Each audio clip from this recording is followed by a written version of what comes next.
For this example, we're going to talk about degrees of freedom for assemblies. So remember, we talked a little bit about that there are 6 different degrees of freedom for any object. We have 3 directions of translation, so sliding, and 3 directions of rotation, so turning about axes. So if we wanted to see how many degrees of freedom we have for our objects, we can go to View and Degrees of Freedom right over here. We click on them. We can see these little axes right here, which represent our 3 translational ones with the straight arrows in each direction, and our 3 rotational, which are rotating around each of these axes. So right now, both of these have all 6 of their degrees of freedom.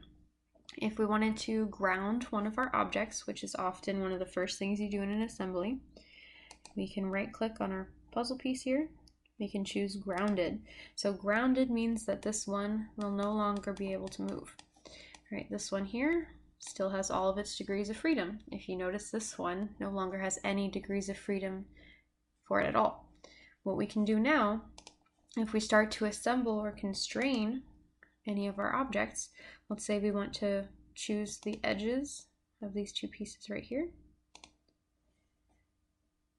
Right? If you see right here, we only have 1 translational and 1 rotational degree of freedom left. So we can rotate around this piece, and we can also translate up and down along this edge. Right? If we were to completely constrain this, we'll notice that these lines, or those, will go away, or soon to be.